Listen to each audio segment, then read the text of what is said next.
Yeah. So pre-pandemic, there was this really interesting study, and I'm blanking on what journal it was actually published in, but then the author wrote a summary of their findings in Harvard Business Review, which is why I found out about it.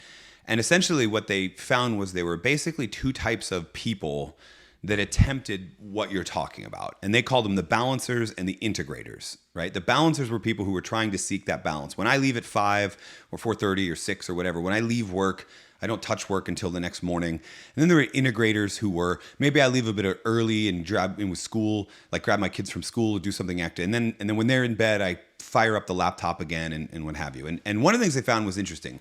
Most of the balancers would tell you that they've achieved it, which is what I think you're trying to describe. A lot of us are trying to be that balancer, pure, like fine lines between work and life and what have you. However, when disruptive things happened, so for example, you're at work and your kid falls on the playground and breaks their arm, which happened to me. That's why it's that's why it's top of mind.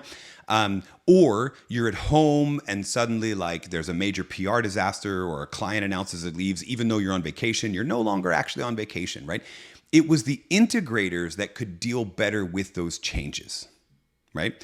So why do I say all of that? Because I don't actually think we ought to be thinking about the boundaries between work and life in terms of hours, because I think that's a fool's errand. The balancers achieved something like that, and yet there are always going to be these moments where a demand at work or demand at life forces itself into your sphere, even though you're trying to operate in the other sphere.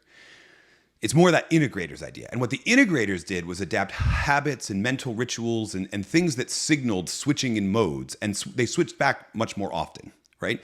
So this is less about, when I leave at 5, I'm done for the day, and more about what do I do to mentally flip? Like I'll give you an example. Actually, I'm practicing what I preach today, so I can't give you a pure example, but if you're listening to this, you can't see. So I'm holding up my cell phone right now. This is with me whenever I'm in work mode, right? But I flip actually back and forth between work and life mode often. And so upstairs where I have lunch and where now it's summer, so my kids are home, etc. I leave this down here, and when I go upstairs, I have an iPad. And the iPad has pretty much everything this has on it in terms of like Facebook and Twitter and blah, blah, blah. But what it doesn't have on it is email. What it doesn't have on it is anything that's a non-personal account. So like I'm only on Instagram and TikTok in a professional setting. They're not really personal mediums for me, right? So it doesn't have any of those things. So I flip back and forth throughout the day. I can't physically like say, I only work from 9 a.m. to 5 p.m. I have to flip back and forth with it. But I have this ritual of walking to the charging station, switching the devices, and switching that mentality kind of back. And does that sort of mentally tell you you're done with work for that day? Or for the moment, not for that day, right? But for the moment. When I'm up there, I'm having lunch, because I try and take an actual lunch break. I cook. I work from home most of the time. I cook myself something, what have you.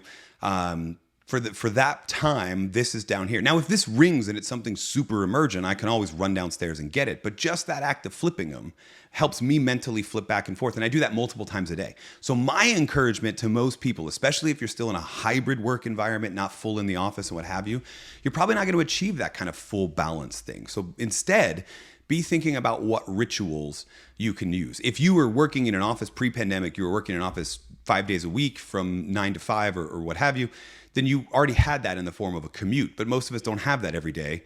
And on those days we're working from home, we never replaced a mental ritual. I think thinking about that, those transition rituals, works a whole lot better than thinking about how we can balance out the hours, because it's just not going to happen.